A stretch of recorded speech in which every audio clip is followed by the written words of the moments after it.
Pengadilan Negeri Jakarta Pusat memerintahkan KPU RI mengulang tahapan pemilu dari awal hingga mengakibatkan penundaan pemilu. KPU RI tegas menolak putusan PN Jakarta Pusat dengan mengajukan banding.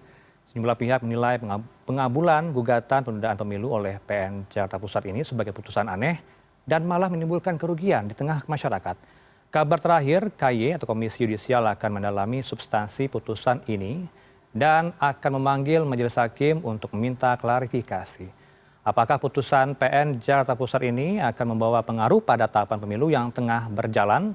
Kita minta pandangan melalui sambungan Zoom. Kami telah terhubung dengan pengajar pemilu Fakultas Hukum UI, ada Mbak Titi Anggraini. Selamat sore. Ada juga telah bergabung bersama kami juru bicara Partai Prima, Mas Farhan Abdillah Dalimuntia. Selamat sore, Bapak Ibu. Halo, selamat sore Mas Heranov, selamat sore Mas salam Farhan. Sehat, Mbak Titi, Mas Farhan. Saya mau ke Mas Farhan terlebih dahulu. Kalau dari pihak Anda sebenarnya gugatan yang masuk ke PN Jakarta Pusat Desember lalu ini seperti apa ya awal mulanya? Apakah sudah berlangsung di Bawaslu, KPT UN sudah? Kemudian apakah Anda merasa tidak legowo dengan keputusan itu? Mas Farhan. Ya, terima kasih Mas. Assalamualaikum warahmatullahi wabarakatuh. Waalaikumsalam. Selamat sore. Selamat sore Mas, selamat sore seluruh penonton channel Indonesia. Jadi Prima sejak kita dinyatakan tidak memenuhi syarat di awal itu, kita sudah mengajukan gugatan itu kalau nggak salah 4 kali dalam proses proses untuk Prima masuk sebagai calon peserta pemilu 2024. Kita sudah ke Bawaslu, kita pernah ke Bawaslu, kemudian kita pernah ke PT UN, dan terakhir kita ke PN Jakarta Pusat. Nah, jadi prinsipnya bukan tidak legowo sebenarnya. Justru Prima ingin mencari keadilan, Prima ingin bahwasanya partai politik, partainya rakyat biasa ini diberikan hak konstitusionalnya, diberikan hak politiknya untuk berserta sebagai peserta pemilu 2024. Karena kami memiliki data, kami memiliki bukti yang cukup banyak, data kita lengkap, semuanya bagi kami, dan setelah diperiksa di pengadilan juga, di Bawaslu juga diperiksa, Prima memenuhi syarat secara substansi. Akan tetapi kami melihat ada beberapa kejanggalan-kejanggalan, sehingga pada akhirnya kami ajukan lagi gugatan di PN Jakarta Pusat dengan konteks gugatannya adalah perbuatan melawan hukum, bukan sengketa proses pemilu. Jadi ini yang keliru hari ini, Mas. Jadi kita seakan-akan terjadi kiamat politik nih hari ini, geger di mana-mana. Perbuatan melawan hukum apa ya? Maaf saya potong. Perbuatan melawan hukum apa yang telah dilakukan oleh tergugat KPU ini kepada pihak Anda? Ya, jadi kami menganggap bahwasanya KPU, Mas, kami menganggap bahwasanya KPU, dan kami sudah buktikan di pengadilan, KPU itu tidak menjalankan putusan Bawaslu nomor 002 yang memenangkan Prima dalam gugatan tersebut. Ada beberapa pokok gugatan dan putusan yang ditetapkan oleh Bawaslu itu tidak dijalankan sepenuhnya oleh KPU RI. Jadi kami menganggap bahwa itu adalah perbuatan melawan hukum. KPU sebagai lembaga negara tidak menjalankan amar putusan dari Bawaslu RI, seperti itu. Baik, kemudian hal-hal apa lagi yang Anda rasakan dirugikan oleh KPU? Kalaulah kiamat politik yang Anda katakan karena tidak lolos verifikasi administrasi, tapi kalau sebagai organisasi kemudian berubah menjadi partai politik, tentunya Anda paham dengan syarat-syarat yang diajukan, syarat-syarat yang harus dipenuhi oleh partai politik dalam mendaftarkan partainya. Apakah ini masih dirasa kurang dan belum tepat untuk diajukan ke KPU sehingga KPU menolak? Belum lengkap berkas Anda, Mas Farhan? Ya, jadi persoalan Prima itu bukan masalah lengkap atau tidaknya dokumen persyaratan, Mas. Kami sudah melengkapi seluruhnya, bahkan berlebih-lebih. Prima berdiri secara struktural itu di 34 provinsi se-Indonesia, 423 kabupaten kota se-Indonesia, kemudian ada sekitar 3.436 kecamatan, struktur kecamatan di seluruh Indonesia yang kami daftarkan. Bahkan untuk keanggotaan kami ada sekitar 367.000 anggota se-Indonesia yang memenuhi syarat 1.000 atau 1/1000 dari persyaratan yang diundangkan dalam Undang-Undang Pemilu maupun dalam PKPU nomor 4 tahun 2022. Jadi semuanya lengkap, bahkan dalam persidangan kalau kawan-kawan, kalau masyarakat melihat, dalam persidangan Prima di Bawaslu, kemudian di PT UN, KPU sendiri mengakui bahwasannya dokumen persyaratan Prima itu lengkap. Kami buktikan semuanya di persidangan. Bahkan yang kami gugat di Bawaslu dan PT UN sebelumnya adalah sengketa proses pemilu untuk verifikasi administrasi. Dalam persidangan kami lakukan verifikasi faktual, kami hadirkan anggota yang dipermasalahkan. Kami hadirkan orangnya ada, kemudian identitasnya jelas, dan dia mengakui bahwasanya dia hanya sebagai anggota Prima, belum pernah di anggota partai politik lain. Nah, tapi KPU menetapkan dia merupakan anggota partai politik lain. Orangnya kami hadirkan, Mas, di Bawaslu. Orangnya kami hadirkan di PT UN. Tapi setelah putusan Bawaslu, KPU tidak merubah status anggota tersebut. Banyak sekali yang kami hadirkan. Bahkan kami buat surat pernyataan itu ratusan anggota. Tapi semuanya tetap tidak diakui oleh KPU pasca putusan Bawaslu tersebut. Nah, ini yang kami anggap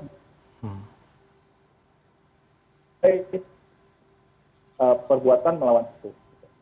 Baik, Mas Farhan, ditahan. Saya mau ke Mbak Titi. Mbak Titi, koreksi saya jika salah, kalau dalam verifikasi administrasi, ini kan tertuang ya, kita bisa memantau dari SIPOL, Sistem Informasi Pemilu ya. Masyarakat bisa juga mengakses atau tidak ya sebenarnya, sehingga publik juga melihat berkas-berkas yang diajukan oleh sebuah partai politik, itu ada yang dirasa lengkap, dikembalikan, dan harus diperbaiki. Betul seperti itu ya, Mbak Titi? Ya, ini memang menjadi salah satu problem di dalam proses pendaftaran dan verifikasi partai politik soal transparansi SIPOL. Kita memang dalam hal ini publik itu tidak bisa mengakses berkas-berkas apa yang diunggah oleh partai politik, itu tidak aksesibel oleh publik. Jadi memang publik itu bisa melihat misalnya siapa ketua umum, siapa sekretaris partai, lalu juga alamat. Tetapi semuanya berupa kemudian keterpenuhan tadi soal keanggotaan dan seterusnya, itu berupa persentase saja. Termasuk kalau dulu dibandingkan dengan periode sebelumnya, verifikasi partai politik menjadi peserta pemilu tahun 2017, kita bisa mengunduh SK pada setiap tingkatan, sehingga kita bisa tahu kepengurusan di tingkat provinsi, kabupaten kota, kecamatan, itu kita semua bisa akses. Ini yang memang agak berbeda. Jadi kalau ditanya, apakah publik bisa ikut mengukur keterpenuhan? Saya tidak bisa mengatakan karena kami tidak bisa mengaksesnya. Jadi itu pada lingkup yang tidak aksesibel bagi publik. Kira-kira begitu, Mas Herano. Mbak Titi, tentunya Anda juga mencermati ya di lapangan ada proses persidangan di Bawaslu yang diajukan oleh Prima, kemudian ke PT UN. Kalau Pak Mahfud menyatakan tadi pagi ini sudah diperiksa Bawaslu, sudah diperiksa oleh PT UN. Kalau Anda mencermatinya seperti apa ya? Apakah langkah Prima ini atau Partai Prima sudah tepat untuk menggugat KPU di PN Jakarta Pusat, Mbak Titi? Iya, pertama soal upaya hukum ya terkait dengan sengketa proses. Jadi Prima ini di PT UN tidak bisa dilanjutkan menjadi sengketa tun karena tidak berbekal keputusan yang diterbitkan oleh KPU, hanya berbekal berita acara. Ini memang menjadi problem yang selalu berulang terkait dengan sengketa tata usaha negara di Pengadilan Tata Usaha Negara. Jadi sengketa tata usaha negara pemilu. Mas Heranov, mungkin ini agak teknis ya. Sengketa proses itu ada dua. Sengketa proses yang menyangkut penerbitan keputusan oleh KPU atau KPU daerah yang prosesnya itu final di Bawaslu. Itu hanya bisa berlaku selain dari penetapan daftar calon tetap dan juga verifikasi partai politik menjadi peserta pemilu. Nah, ada proses sengketa proses berikutnya yang disebut dengan sengketa proses tata usaha negara pemilu. Itu bisa diselesaikan sampai ke pengadilan tata usaha negara untuk dua masalah, yaitu penetapan daftar calon tetap dan verifikasi partai politik menjadi peserta pemilu. Jadi proses partai prima ini dia tidak berujung sampai ke sengketa tun pemilu. Karena kenapa? Karena tadi tidak ada penerbitan keputusan.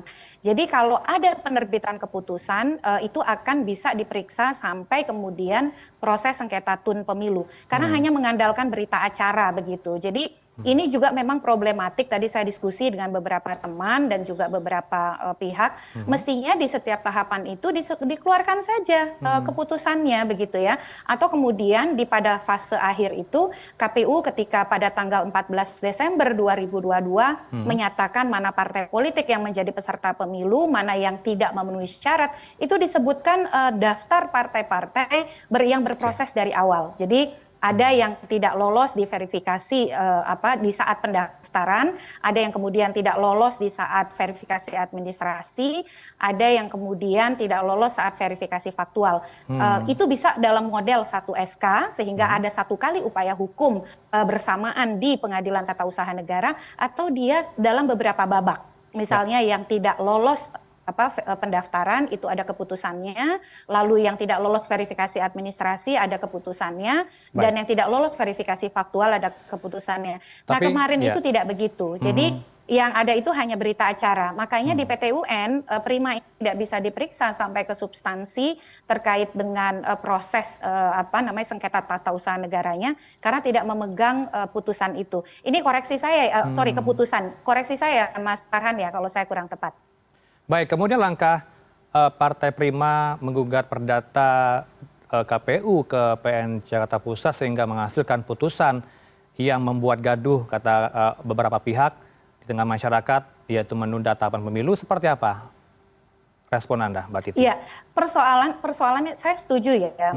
Persoalan besar dari putusan 757 ini adalah ketika meminta menghentikan seluruh tahapan dan mengulangi tahapan dari awal. Yang pertama itu adalah, yang dipersoalkan adalah proses pendaftaran dan verifikasi partai politik menjadi peserta pemilu. Itu memang adalah tahapan pemilu, tetapi itu bukan tahapan pertama kali dari tahapan pemilu. Pertama kali tahapan pemilu itu adalah perancangan peraturan, anggaran, dan juga perencanaan. Nah, yang diminta itu adalah keseluruhan tahapan ini dihentikan dan kemudian tahapan pemilu dimulai dari awal. Padahal kalau kita bicara misalnya substansi yang dipersoalkan, substansi yang dipersoalkan itu adalah pendaftaran dan verifikasi partai politik menjadi peserta pemilu. Tetapi perintah untuk pengulangannya atau kemudian dimulai dari awal itu ditarik maju sampai ke awal. Itu yang pertama. Nah, yang kedua adalah dampaknya kalau kita tahu perkara perdata itu kan menyangkut kepentingan antar subjek hukum yang bersengketa begitu ya. Tetapi kemudian dampak dari perkara perdata ini adalah menyangkut hukum pemilunya, hukum publik pemilunya yang kemudian juga berdampak kepada keseluruhan peserta pemilu, tata kelola tahapan pemilu, dan juga tahapan pemilu itu. Makanya kemudian disebutkan angka 2 tahun, 4 bulan, 7 hari. Nah itu dilampirkan dari kalkulasi waktu yang dirumuskan KPU di dalam peraturan KPU nomor 3 tahun 2022. Di situ persoalannya. Karena mengapa? Kalau dimulai dari awal dan diambil dalam kerangka waktu 2 tahun, 4 bulan, 7 hari itu, maka kita akan menerabas beberapa batasan-batasan kerangka hukum, yang batasan-batasan kerangka waktu tahapan pemilu yang sudah kita desain, sehingga pada akhirnya tanggal 1 Oktober 2024 dan 20 Oktober 2024 kita sampai pada pelantikan anggota DPR terpilih dan juga calon presiden dan wakil presiden terpilih. Jadi implikasinya bukan hanya soal bagaimana tahapan pemilu diselenggarakan, tapi dia akan merekonstruksi tahapan pemilu yang pertama dan yang kedua kerangka waktu masa jabatan yang memang memerlukan keterpilihan pejabat dari proses pemilu 5 tahun sekali sebagaimana amanat pasal 22 AE ayat 1 Undang-Undang Dasar kita dan terkait dengan masa jabatan di dalam pasal 7 Undang-Undang Dasar kita. Itu yang kemudian menimbulkan keterkejutan karena tadi ya perkara perdata akibat menggugat material dan imaterial, tapi implikasinya itu kemudian merekonstruksi sistem keadilan pemilu kita.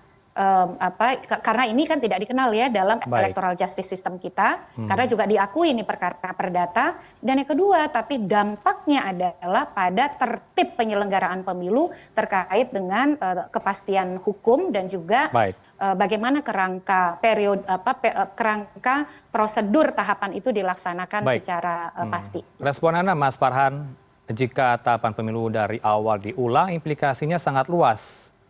Respon Anda seperti apa? Jadi sebentar Mas, saya ingin menjawab yang disampaikan sama Mbak Titi tadi, boleh ya? Silakan. Jadi pertama gini, yang membuat gaduh hari ini itu bukan Prima, tapi KPU sendiri. Dalam setiap persidangan kan dibuktikan, Prima membuktikan bahwasanya KPU itu nggak benar sejak awal. Sejak awal banget tidak benar. Nah, Mbak Titi ini termasuk salah satu pansel kan gitu, yang menseleksi komisioner-komisioner KPU. Bayangin Mas, tahapan pemilu 2024 itu dimulai pada bulan Juni 2022. Itu dimulai dengan tahapan sosialisasi penggunaan sistem informasi partai politik. Yang mana dalam sosialisasi tersebut tidak ada bimbingan teknis yang detail terkait penggunaan sipol. Waktu itu kami dibimbing, kebetulan saya LO untuk DPP Prima. Jadi waktu itu kami hanya dijelaskan sipol itu ini loh, kan gitu. Dan itu menggunakan website atau aplikasi dummy, bukan aplikasi yang live. Nah, padahal kita maunya itu yang live-nya seperti apa, ayo kita belajar, kemudian sampai selesai tahapan pendaftaran, tutorialnya tidak pernah ada. Kami semua LO partai politik meminta itu, tapi tidak pernah ada dari KPU. Itu pertama. Yang kedua, bayangkan Mas, kita mulai pendaftaran itu di tanggal 1 Agustus 2022. Akan tetapi PKPU nomor 4 tahun 2022 yang mengatur tentang teknis pendaftaran dan verifikasi partai politik itu baru diterbitkan di bulan September. Ketika kita sudah mendaftar, harusnya kan di awal sebelum kita mendaftar, itu sudah ada bimbingan teknisnya seperti apa, panduannya PKPU-nya seperti apa. Ini tidak ada. Bulan September itu baru diterbitkan, kalau saya nggak salah ingat, September atau Agustus akhir. Pokoknya kami sudah selesai pendaftaran pada waktu itu. Sudah memasuki tahapan verifikasi administrasi. Semua partai politik sebenarnya komplain terkait itu. Nah, belum lagi tahapan sipol dan sebagainya yang sangat bermasalah. Dan maka dari itu kami menganggap bahwasanya memang pemilu ini belum siap diselenggarakan oleh KPU. KPU harus berbenah diri dulu. Tuntutan Prima sejak awal adalah hentikan proses pemilu dan lakukan audit. Jadi bukan tunda pemilu ya Mas. Kita mintanya adalah hentikan sementara proses pemilu dan melakukan audit terhadap KPU RI. Itu juga yang dituntut oleh Mbak Titi dan kawan-kawan melalui koalisi sering berdiskusi dengan Mbak Titi, dengan Mbak Hatta Suma. Kalau menunda pemilu jadi artinya ini berimplikasi panjang, Mas Farhan. Nah, masalah tunda pemilu itu, Mas. Jadi tuntutan Prima itu bukan untuk menunda pemilu secara substansi, kan gitu. Jadi kita hanya ingin untuk ini dihentikan sementara dan melakukan audit. Tapi kan akhirnya di publik itu menganggap bahwa ini tunda pemilu dan sebagainya, dan memang ada beberapa pertimbangan hakim yang kami juga di luar kuasa kami sebagai penggugat, kan gitu. Hakim memutuskan itu, dan apa yang diputuskan hakim adalah benar secara logika hukum dan teori hukum seperti itu kan. Jadi kami menghimbau sebenarnya kepada masyarakat dan seluruh rekan-rekan untuk menghormati putusan hakim. Baik, singkat saja Mbak Titi, terakhir saya minta dari Anda, akhir ceritanya seperti apa? Kalaulah KPU akan tegas banding di Pengadilan Tinggi atau PT? Mbak Titi, terakhir. Iya, saya kira apa yang menjadi catatan Prima terkait dengan kinerja KPU tidak bisa diabaikan. Bagaimanapun itu menjadi catatan kita bersama dan memerlukan peningkatan, perbaikan, dan juga respon yang serius. Dan yang kedua adalah, kalau saya maaf ya Mas Farhan, saya ingin pemilunya tetap berjalan sesuai jadwal, bersih, dan tidak curang. Itu kita pada semangat yang sama. Nah, terkait dengan putusan ini, saya kira upaya hukumnya itu kan masih tersedia untuk upaya hukum banding. Sebagai warga negara, saya kira saya ingin sirkulasi elit berjalan baik, periodic and genuine elections yang ada di pasal 22E itu, pemilu yang luber, jurdil, dan juga periodik 5 tahun sekali, mestinya dia satu paket. Dan itu pengawalan yang harus kita lakukan. Oleh karena itu kita cari formulasi terbaik. Bagaimana kemudian kejujuran, keadilan, profesionalisme itu tersedia, tapi juga tidak membuka kotak Pandora bagi para penumpang gelap yang membawa agendanya masing-masing. Emang ada kotak Pandora, ada agenda terselubung Anda melihatnya Mbak Titi? Iya, kan begini ya, hitung-hitungan 2 tahun, 4 bulan, 7 hari, Mas Farhan ya, itu kan berangkat dari durasi seluruh tahapan sampai dengan putaran kedua.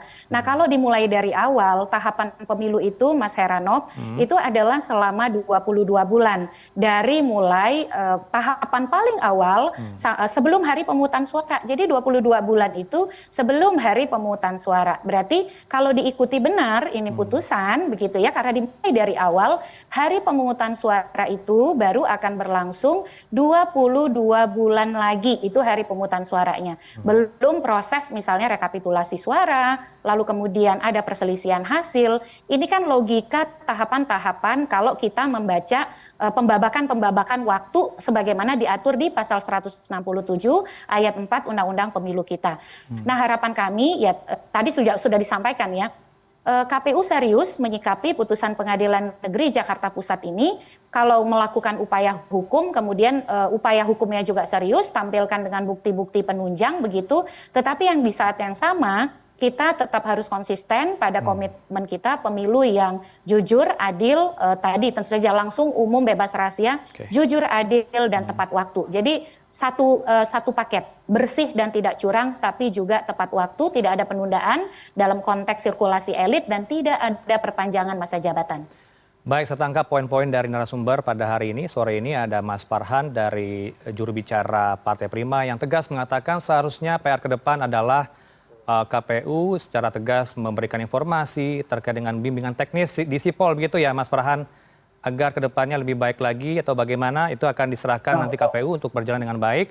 Dan Mbak Titi Anggraini juga menyatakan bahwa harusnya ini pemilu tetap sesuai dengan jadwal, jurdil, dan sesuai dengan apa yang sudah dilakukan oleh KPU dari awal. Terima kasih untuk sore ini bersama kami di Newsroom, Mbak Titi Anggraini, pengajar pemilu FHUI dari Tangerang Selatan, dan juga Mas Farhan Abdillah Dalimunte, juru bicara Partai Prima Jakarta. Selamat sore Mas Mbak semuanya. Assalamualaikum. Waalaikumsalam.